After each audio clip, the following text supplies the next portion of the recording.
$98 a night. And before I tell you what that number is, I want you to sit with it against what you probably paid last time. Because most seniors I talk to are spending 2, 3, sometimes 4 times that for a week at sea in 2026, and they've quietly decided cruising is just expensive now, and there's nothing to be done. That $98 a night is a real, current Holland America fare, cabin and food included, on a kind of sailing the big lines are perfectly happy for you never to notice. So let me show you where it hides, and half a dozen other doors like it, because the industry would genuinely rather you book the full-price Caribbean week. Here's the honest backdrop first, because it explains everything. The cruise industry just had its biggest year in history. The Trade Association counted more than 37 million passengers in 2025 and expects even more this year. When demand is that hot, prices don't fall, they climb. And the lines have gotten clever about it, dressing up everything's included language instead of showing you a discount. The deals absolutely still exist in 2026. They've just been tucked into the corners the marketing never points at. So we're going to the corners. Stay with me and keep a pen handy, because I've got repositioning sailings, the one budget line that's genuinely worth it, a myth I need to bust before it costs you money, and the exact cheapest and most expensive weeks of the year to sail. Take a picture of the screen at the end, and if you're new, I'm Margaret, your cruise companion, and I make these for those of us sailing after 60 who watch every dollar and refuse to overpay for the sea. Let me start with that $98 number, because it's the single biggest one. Repositioning cruises. Twice a year the ships have to move. In the autumn they sail from Europe back to Florida and the Caribbean for the winter, and in the spring they cross back the other way toward the Mediterranean. Those crossings are long, 13 to 16 nights, with a lot of open ocean sea days and only a handful of ports. And because most people don't want that many days without land, the lines practically give them away to fill the cabins. That's where the $98 inside cabin lives, and balconies on those same crossings often run around 127. I've seen Norwegian's Pearl going Miami to Barcelona over 15 nights, and Celebrity's brand new XL crossing from Florida to Barcelona, both at prices per night that would embarrass a weekend Caribbean sailing. Now here's the honest catch, and I'll always give it to you. You end up on the far side of an ocean, so you have to add a one-way airfare home, and you'll want to genuinely enjoy quiet sea days rather than dread them. But for the senior who finds a week of reading, lectures, and long dinners on a gently rolling ship to be heaven, and many of us do, a repositioning crossing is the best value in all of cruising. And you'll hear people online brag about $29 a night. Be careful.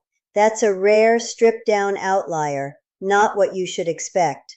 100 to 160 a night for a real cabin is the honest target. And repositioning isn't only the Atlantic.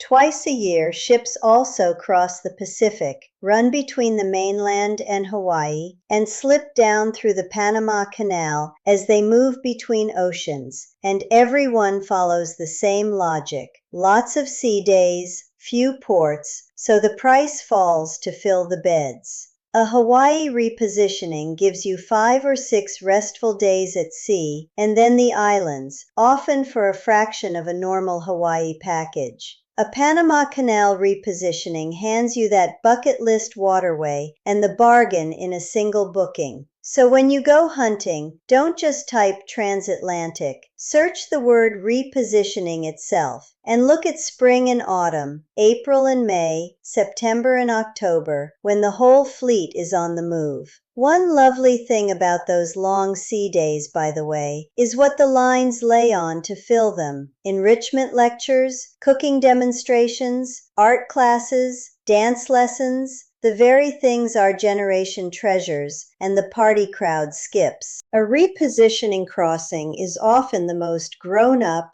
enriching sailing a line runs all year. And here's a companion trick that pairs beautifully with it.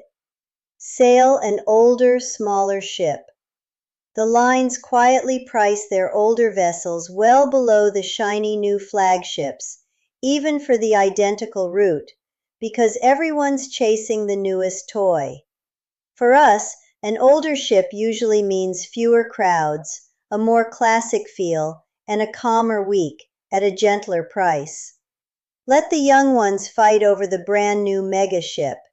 You take the graceful older vessel and pay less for a nicer time. Second door, the one budget line I'll actually vouch for. MSC. It's a European company, big, colorful ships, and it prices well below the big American lines for a comparable week. The genuine value hook for grandparents is that MSC runs kids' sail-free deals on many sailings. The little ones travel as third and fourth guests in your cabin at no fare, which for a multi-generational trip is real money saved. 2 honest caveats, because I promised you honest. The ships are large and family-oriented, so it's not a quiet and refined experience. And some American cruisers our age find the service and the English language announcements a touch less polished than they're used to. Go in knowing that, book it for the value, and it can be a genuinely smart budget choice. Expect Holland America and you'll be cross.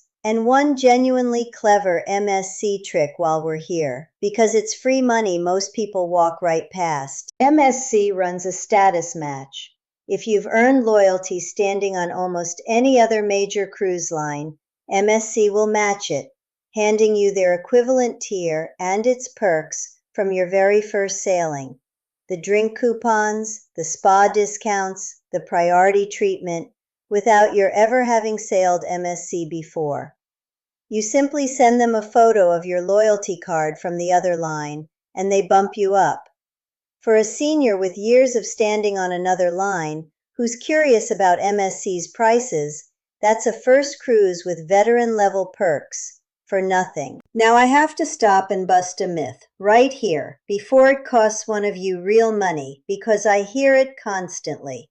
Margaret, we'll just do a river cruise. Those are cheaper.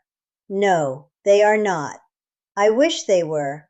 A European river cruise in 2026 runs something like $400 to $1,000 per person per day, well above an ocean cruise, not below. Here's the truth underneath the myth. River cruises feel like good value because nearly everything is bundled in. The excursions, the meals, the drinks, the tips, so almost nothing bleeds out of your wallet once you're aboard, and you come home without the shock of a big final bill. That's a real virtue. But it is not cheaper. If you want the river for less, the actual lever is timing. Sail the shoulder weeks, late March or October and November, and you'll pay roughly 15 to 20% below the peak summer fare for the very same cruise. That's the honest river hack, and it's about when you book, not pretending the price is something it isn't. Fourth, and this is the simplest money saver most seniors overlook entirely, don't fly. Sail from a port you can drive to. Airfare and the airport ordeal are a huge slice of a cruise's true cost, and they're hard on our bodies besides. If you live within a day's drive of a cruise port, and an enormous number of Americans do, Florida alone handles the majority of the country's departures. But there's also Texas, California, New York, New Orleans, Galveston. You can erase the entire airfare line from your budget and start your vacation relaxed in your own car instead of frazzled at a gate. A drive-to sailing at full price often beats a cheaper fare you have to fly to once you add it all up. Do that math before you book anything. And let me widen that drive to port idea a little, because it saves more than just the airfare.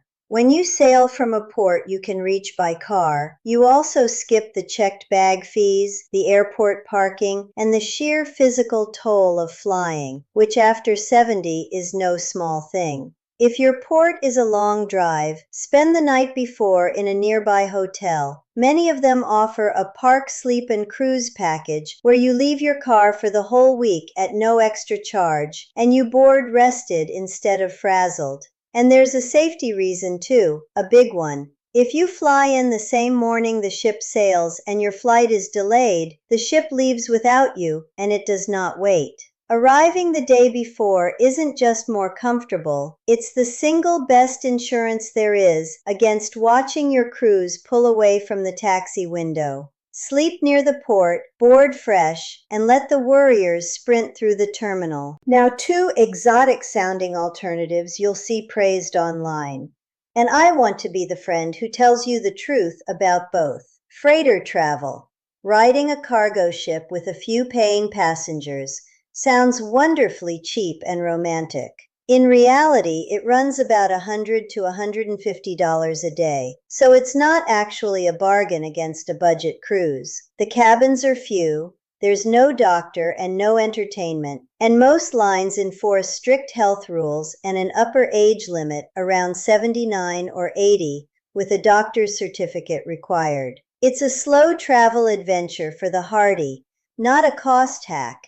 And for most of us after 70, it's simply not practical. The genuinely cheap one is the overnight ferry mini cruise. In Europe, a line like DFDS will sell you 2 nights with a proper ensuite cabin, sailing over and back, from around £40 a person, with half off some summer 2026 sailings. It's a real little sea voyage for the price of a nice dinner. The catch, of course, is that it's over in Europe, so it only helps if you're already there. File it away for a European trip. And here are the plain tactics that work on any line, no tricks required. Book a guarantee cabin where you let the line pick your exact room in a category in exchange for the lowest price, if you don't mind not choosing your cabin number. Sail in wave season, January through March, when the lines fight for bookings with the year's best perks. And in early 2026, that meant onboard credit of $100 to $600 and deposits as low as $25. Ask about senior, resident, and military rates, which I've a whole other video on. And skip the drink and internet packages unless you'll truly use them hard, because for a light drinking couple, they rarely pay off. That's the quiet stuff that shaves hundreds off without changing your trip one bit. Let me add a few more booking tactics that quietly move the number, because this is where a careful person really wins. First, mind the deposit. Many lines sell both a cheaper non-refundable fare and a slightly dearer refundable one. And if there's any chance your plans could change, and at our age plans do change, the refundable fare is worth the small premium, because losing a deposit to a doctor's appointment stings far more than the few dollars it costs to protect it. Second, book through a good travel agent or a warehouse club's travel arm rather than the cruise line directly. It costs you nothing, the price is the same or better, and they routinely layer on extra onboard credit, $100, $200, sometimes more, out of their own group allotment. That's free spending money the line's own website will never once offer you. Third, and this one surprises people, a longer cruise often costs less per night than a short one. Those quick 3 and 4 night sailings carry a premium. Stretch to 10 or 12 nights, and the nightly rate usually falls. So you get more vacation for less per day. And fourth, be honest with yourself about the balcony. A balcony is lovely, but it can add a great deal to the fare, and on a port-heavy itinerary where you're ashore every day, an inside or ocean view cabin you only sleep in can save you hundreds you'd far rather spend on land. Now, the single most useful thing I can hand you, the cheapest and dearest weeks to sail in 2026. Because when you go, matters as much as everything else combined. The bargain weeks this year are early January. The week of the 4th ran around $243, and late October into early November, around $250. The weeks to avoid if you're watching money are Christmas. The week of December 22nd climbed past $420, and the early part of July near $400. Same ships, same cabins, nearly double the price, purely because of the calendar. If your life lets you sail in shoulder season, and retirement is the one season of life that finally does, you have handed yourself the biggest discount in cruising, and nobody had to give you a coupon. Now the boldest version of that timing trick, and I'll give it to you with both the reward and the risk, because you deserve both.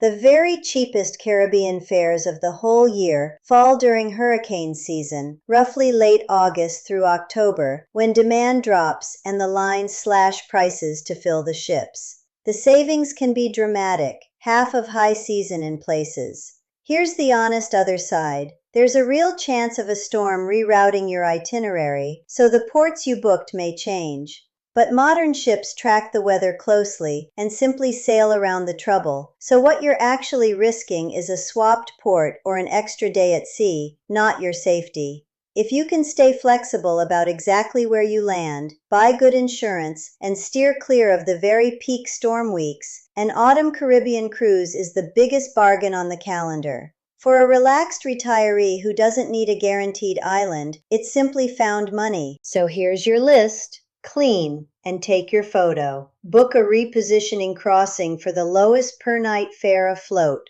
around $100 to $160 a night if you love sea days. Consider MSC for genuine budget value, kids sailing free, with eyes open about the style. Don't believe the river cruise is cheaper myth, but do sail the river in shoulder season for 15 to 20% off. Drive to your port and erase the airfare.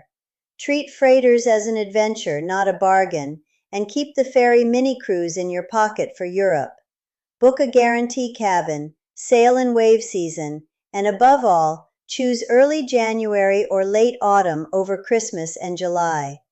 Do even half of that, and you'll cruise for a fraction of what your neighbor paid for the identical week. You know, a good many of you have written asking me to put all the money strategy in one place. The timing, the rates, the true all-in math. So you can plan a whole cheaper cruise on purpose instead of hoping to stumble into a deal. I did. It's the planner and the insider's playbook inside the Senior Cruise Companion Collection, the written version of everything we just walked through. The link's in the description, and there's a code on your screen for those watching on the television. Only if it helps, and only if you want it. But here's the heart of it. The big lines are not lying to you. They're simply showing you the expensive door, the full-price Caribbean week in high season, because that's the one that's best for them. Every cheaper door I named today is real and open and yours to walk through. The sea does not cost what the front page price says it costs. It costs what a careful, unhurried, retired traveler who knows where to look decides to pay. Be that traveler. I'm Margaret, your cruise companion. Pay the smart price, not the sticker price, and I'll see you on the next one.